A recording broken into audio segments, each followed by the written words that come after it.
les liens de ta mère, c'est fini. Pourquoi? Parce que notre Boaz. Aïe, aïe, aïe, aïe, aïe, aïe. Je disais, c'est maintenant que je commence à prêcher. Yes. C'est maintenant que je vais commencer à prêcher. C'est maintenant que je vais commencer à prêcher. Quand vous allez à Sang Précieux, vous les trouvez. J'aime comme Papa Jean Bosco dit, bon, il aime seulement maintenant qu'on l'appelle ministre. Il ne veut même plus pasteur parce qu'il est le seul ministre. C'est un bombardier, c'est un Alléluia. Alléluia.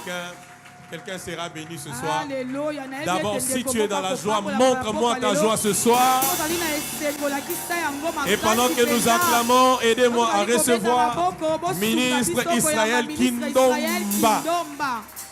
Alléluia. Mais le sous-thème de mon enseignement d'aujourd'hui, c'est Exagorazo. Exagorazo. Exagorazo. Exagorazo. Exagorazo, c'est E-X-A-G-O-R-A. Exagorazo. Exagorazo. Exagorazo veut dire soutirer du marché afin d'appartenir à un autre. Dis avec moi Exagorazo. Exagorazo. Depuis le matin, tu n'as pas parlé en grec. Laisse-moi te faire parler en grec. Dis Exagorazo. Exagorazo. C'est un mot grec lié au rachat. Parce que le rachat a trois mots grecs. Il y a agorazo. Agorazo Agorazo veut dire avoir un prix d'achat. Il y a litro. Litro veut dire une personne qui a un potentiel transfert.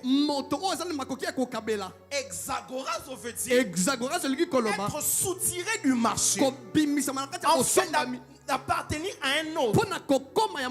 C'est-à-dire, lorsqu'une marchandise est exagorazo, cette marchandise ne vit plus de transactions. Ni l'achat, ni la vente. La Bible me dit, dans Ruth chapitre 1er, j'entre dans mes textes. La Bible dit, il y avait une famille. Elimelech, sa femme, Naomi, Machlon et Kiljon. Il y avait la famine à Bethléem. Qu'est-ce qui se passe? Quitte Bethléem, ils vont à Moab. C'était la plus grave erreur. Pourquoi? Bethléem veut dire maison de pain. En d'autres termes, Bethléem c'est la boulangerie. Même si la boulangerie entre en faillite, un jour, elle va quand même produire le pain. Ils quittent là-bas. Ils vont à Moab. C'est l'erreur. Ils vont à Moab. Kiljon épouse Orpa. Machlon épouse Ruth. Machlon veut dire le malade. Le malade. Mais il y a un problème. Quand le malade était à Bethléem, parce qu'il mangeait le pain, il était en bonne santé. Mais quand il s'est retrouvé à Moab, qui est une terre maudite, sa maladie est montée jusqu'au point de l'emmener à la mort. Que Dieu t'emmène dans une bonne place ce soir. Parce que Moab, c'est une terre maudite. Comment elle était maudite? Il y avait deux filles nées de Lot. Ces deux filles, elles étaient bien éduquées. Mais à un niveau, elles sont devenues des Ujaïna. Elles ont pris le vin. Elles ont mis dans le verre de leur papa. Le papa a bu. Il s'est enivré. L'aîné a couché avec son père. Et par elle, la nation de Moab est sortie. Et automatiquement, tous les Moabites étaient maudits. Et Ruth dedans. Moab veut dire issu d'un père. C'est-à-dire la malédiction de Moabite était un lien paternel.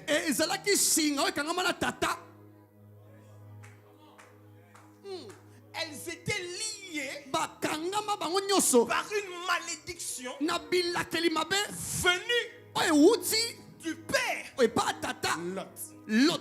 La Bible dit, Mokande lobi, Machelon est mort. Machelon na kufa, Kijon est mort. Kijon kufa, Elimelech est mort. Elimelech pa kufa.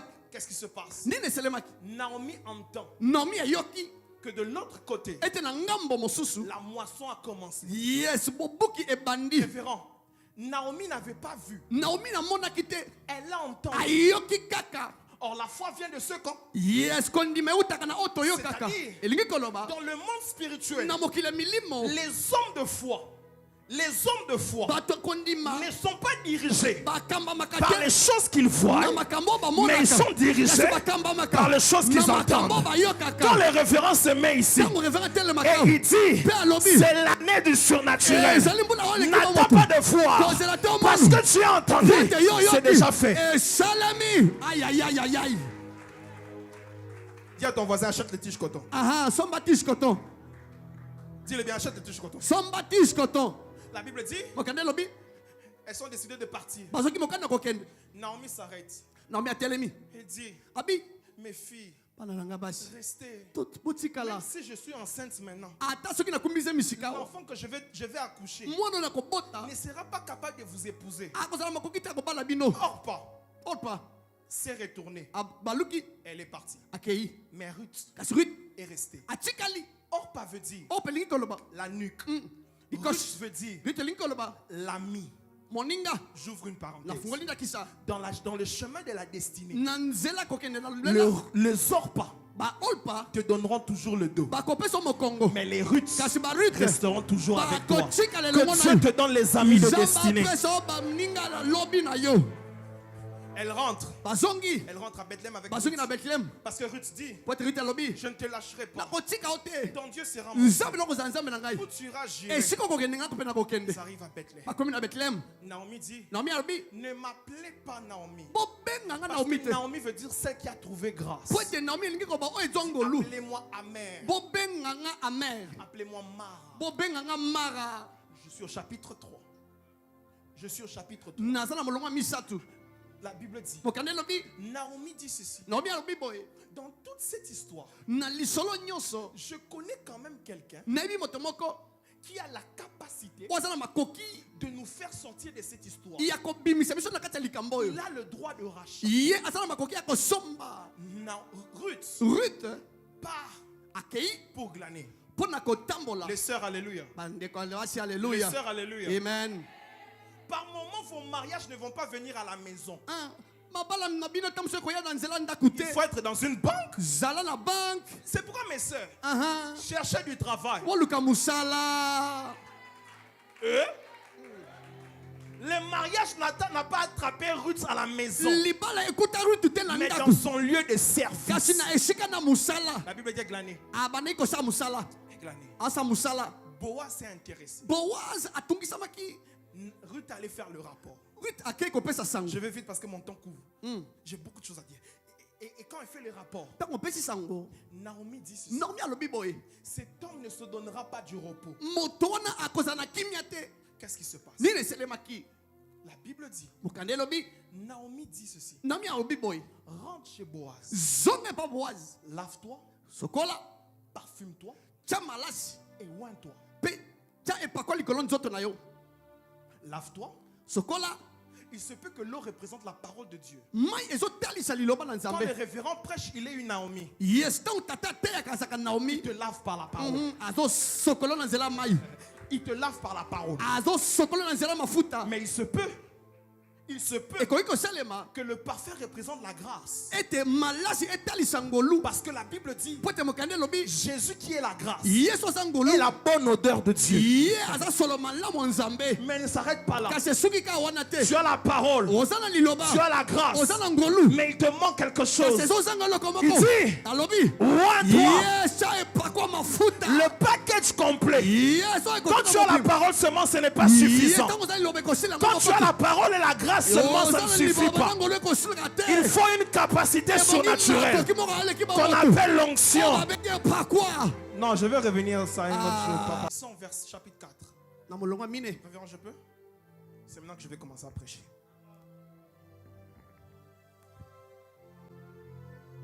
La Bible dit,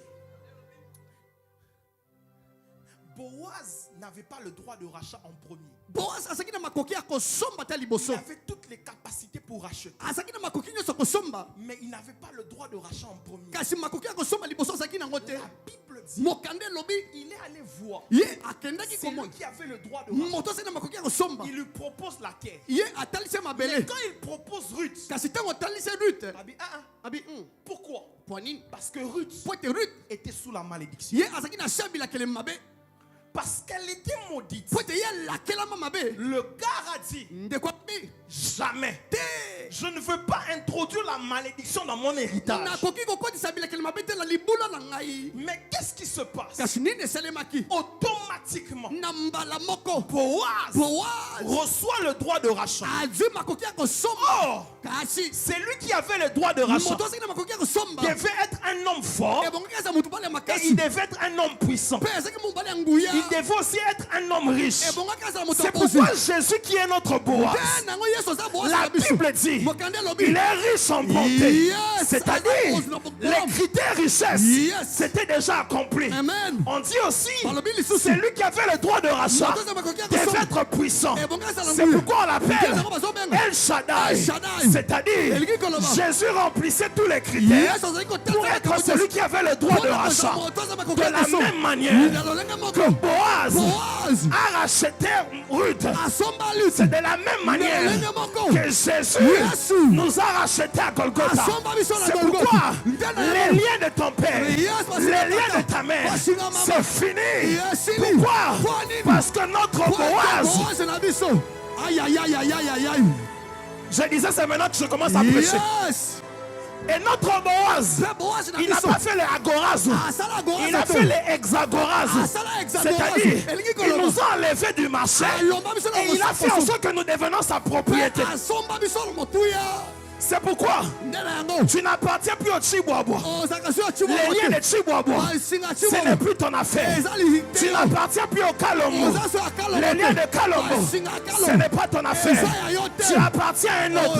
La Bible dit à ceux qui l'ont reçu, à ceux qui croient en son nom, il a donné le pouvoir de devenir enfant de Dieu. Je t'annonce, à cause de Golgotha, tu es enfin libre.